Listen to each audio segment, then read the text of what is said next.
Assalamualaikum warahmatullahi wabarakatuh. Kami dari kelompok Present Tense akan mempresentasikan hasil proyek akhir kami tentang aplikasi presensi pegawai berbasis Face NA. Yang beranggotakan saya sendiri Sherin Allen, yang kedua ada Muhammad Fatih Bagaskara, yang ketiga ada Rima Tria Farida. Untuk pertama-tama saya akan membacakan tentang deskripsi singkat aplikasi.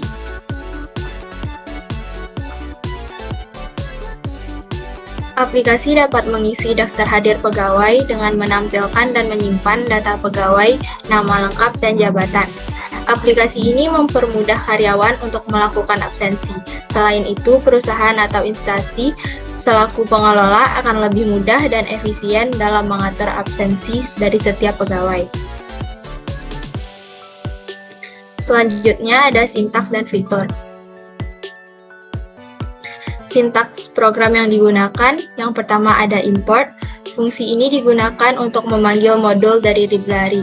Yang kedua ada try except, bentuk yang digunakan untuk penanganan error di Python.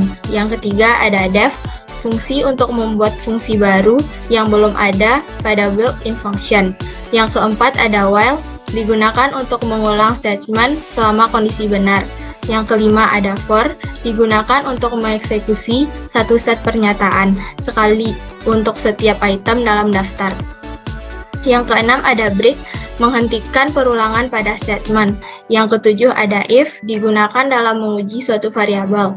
Yang kedelapan ada print, digunakan untuk mencetak program yang dijalankan. Kemudian fitur yang kami pakai dalam program ini yaitu kamera dan database. Selanjutnya, penjelasan alur aplikasi akan dijelaskan oleh Rima. Pada Rima dipersilahkan. Selanjutnya, penjelasan alur aplikasi. Sebagai user memasukkan nama lengkap dan jabatan. Kemudian akan muncul Face NA detector, yang mana di kamera ini akan muncul garis hijau untuk mendeteksi mata dan garis biru untuk mendeteksi wajah. Kemudian selanjutnya user menekan escape dan akan muncul message box yang menunjukkan bahwa presensi telah berhasil. Kemudian data tersimpan di database. Dan sebagai admin membuka tabel database untuk memastikan apakah data tersebut tersimpan di database atau tidak. Kemudian membuka tabel presensi, dan jika data yang dimasukkan terlihat pada tabel presensi, maka data tersebut sudah otomatis tersimpan di database.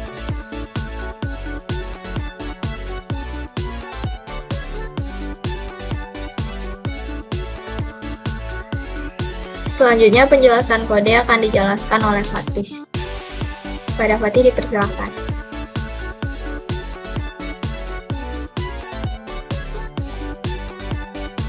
Oke, selanjutnya saya akan menjelaskan baris program kode yang kami gunakan mulai dari awal hingga terakhir. Nah, pertama kita mulai dari baris pertama sampai dengan baris kelima. Di sini bisa terlihat kami mengimport beberapa library dari Python ke dalam program kami. Di baris pertama itu kami mengimport library Tkinter. Tkinter ini merupakan sebuah graphical user interface yang digunakan oleh Python secara built-in, yang artinya kita tidak perlu menginstal ulang lagi atau menginstal tambahan, atau bisa kita katakan Tkinter ini sudah menjadi kesatuan dengan bahasa pemrograman Python. Selanjutnya di baris kedua kami juga memanggil lagi atau mengimport sebuah message box dari Tkinter ini. Selanjutnya di baris ketiga kami mengimport MySQL konektor SSQL. Nama MySQL ini merupakan database management system yang berbasis SQL, yaitu Structured Query Language. Nah, di sini kami menggunakan MySQL sebagai sarana untuk mengumumkan database. Selanjutnya di baris keempat kami mengimport library NumPy SNP. Jadi NumPy itu merupakan singkatan dari Numerical Python. Nah, NumPy ini merupakan salah satu library Python yang berfungsi untuk memproses sebuah komputasi numerik pada Python. Selanjutnya di baris kelima kami mengimport library CV2. Nah, CV ini merupakan salah satu library juga pada Python yang memiliki berbagai macam fungsi yang serbaguna. Misalnya fungsi membaca, menampilkan, dan juga menyimpan gambar pada OpenCV Python. Nah, selanjutnya di baris ke-9 dan ke-10 bisa dilihat di sini kami menginisialisasi program Cascade. Jadi program Cascade ini merupakan salah satu metode deteksi objek melalui kamera. Nah, di sini kami menggunakan Face Cascade dan juga Eye Cascade. Face ini untuk mendeteksi wajah, seperti tadi dijelaskan oleh Rima, dan juga Eye Cascade ini untuk mendeteksi mata. Selanjutnya, lanjut ke bawah. Selanjutnya kami menginisialisasi database, yaitu dari baris ke-13 sampai dengan baris ke-29. Di sini kami mulai memasukkan beberapa string ke dalam beberapa variabel, dan kemudian kami mencoba memanggil lagi SQL untuk menginisialisasi ke dalam database. Dan di sini kami memerintahkan untuk mencetak keterangan, yaitu koneksi berhasil apabila kami berhasil terhubung ke database ketika program dijalankan. Nah, setelah itu kami akan mencoba masuk ke dalam database-nya untuk menyalakan sistem, dan kami akan memprint atau mengeksekusi perintah database siap digunakan apabila database siap digunakan. Dan kami akan mencetak database tidak tersedia apabila database tidak dapat digunakan, dan selanjutnya perintah koneksi gagal apabila koneksi kami ke dalam database itu tidak dapat tersambung. Nah, selanjutnya ada program Face ID detektornya. Di sini kami membuat fungsi deteksi, variabel deteksi melalui tadi library CV untuk menampilkan gambar ya, dan menyimpan gambar juga. Jadi di sini kami nanti akan menampilkan dan juga mengambil dan juga menyimpan foto melalui fungsi ini. Di sini kami menggunakan sintaks def dan while. Dan apabila nanti program ini dijalankan, maka kita akan bisa menggunakan fitur kamera atau webcam pada laptop atau komputer. Nah, ketika nanti kameranya sudah aktif, maka akan ada deteksi wajah otomatis berupa kotak-kotak yang tadi dijelaskan oleh Rimba, dan ada tulisan sedang mendeteksi wajah apabila program berjalan. Nah, selanjutnya kami membuat fungsi lagi, yaitu fungsi simpan untuk proses penyimpanan data ke dalam database. Bisa diturunin lagi. Sini kira-kira mulai dari baris 55 sampai dengan baris 80.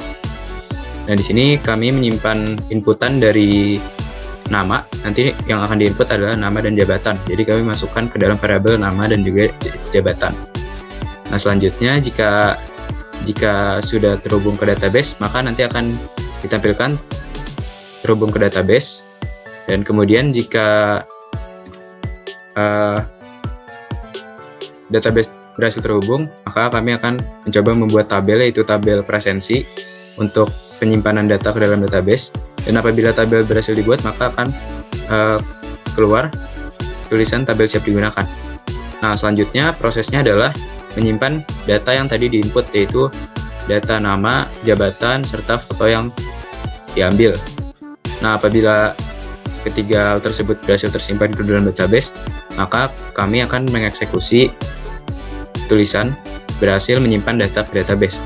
Nah, apabila ketiga data tersebut gagal disimpan, maka kami akan mencetak gagal menyimpan data ke database. Dan apabila di awal kita tidak bisa membuat tabel atau tabel mengalami error, maka tabel tidak tersedia. Dan apabila di awal kami gagal terhubung ke database, maka akan tercetak gagal terhubung ke database. Nah, selanjutnya dari baris ke-83 sampai dengan baris ke-85, di sini kami membuat fungsi hapus, def hapus, yang berfungsi untuk menghapus dari sisa input yang kita masukkan sebelumnya.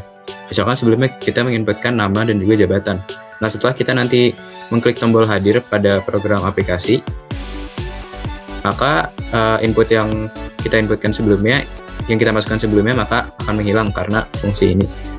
Nah, selanjutnya yaitu kami membuat fungsi untuk tombol hadir, sebagaimana untuk eksekusi dari kameranya, dari program kamera juga. Di sini kami menggunakan sintaks def dengan variabel hadir. Nah, di sini ketika kita mengklik tombol hadir, maka akan ditampilkan kamera sebagai mengambil gambar untuk presensi. Kemudian setelah kita selesai mengambil gambar, maka akan muncul notifikasi status presensi, yaitu presensi berhasil. Selanjutnya, yang terakhir, kami membuat program dari menyusun kode program untuk tampilan GUI atau Graphical User Interface, yaitu untuk tampilan dari program aplikasinya. Bisa dilihat di sini, itu di baris ke-96 presensi pegawai sebagai judul besar nanti di atasnya. Kemudian string-stringnya presensi pegawai nanti akan tercetak di program aplikasinya dengan font Arial yang berukuran 50, dan selanjutnya nama lengkap dengan font Arial 20, kemudian teks jabatan dengan Arial 20, dan teks hadir pada tombol hadir dengan Arial 20. Dan nanti akan kita lihat sama-sama di demo aplikasi yang akan ditampilkan selanjutnya.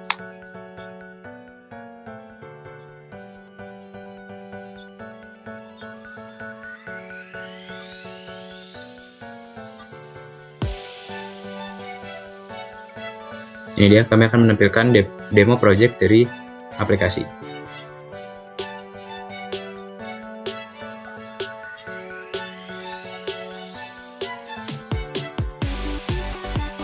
Oke, jadi di sini pertama-tama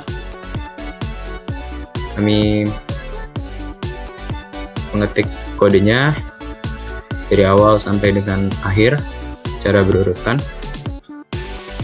Kemudian tidak lupa untuk mengcompile. Selanjutnya bisa di-minimize atau disilang.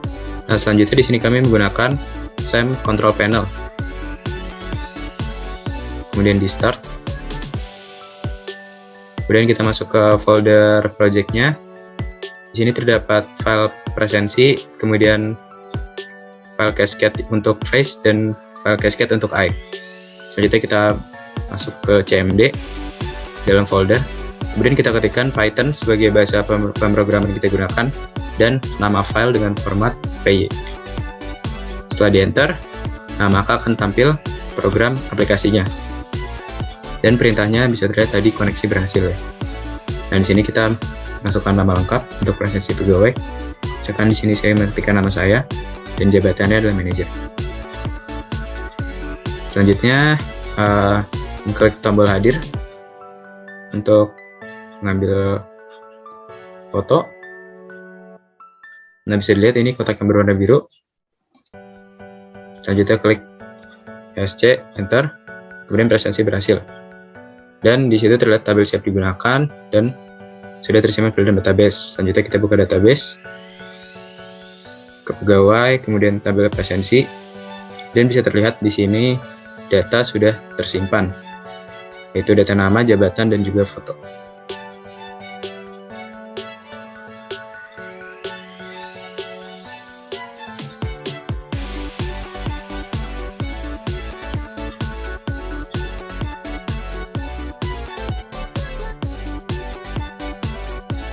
Oke, selanjutnya kesimpulan. Selanjutnya kesimpulan yang dapat kita ambil dalam pembuatan aplikasi presensi pegawai ini. Yang pertama adalah aplikasi ini mempermudah karyawan untuk melakukan absensi. Dan yang kedua, jika dibandingkan dengan sistem manual, aplikasi absensi ini lebih menguntungkan perusahaan atau instansi dalam mengurangi kecurangan, membuat pegawai lebih produktif, lebih efisien, dan memudahkan analisa dan data. Sekian hasil presentasi kami. Jika ada kata-kata yang salah, mohon dimaafkan. Saya akhiri dengan wassalamualaikum warahmatullahi wabarakatuh.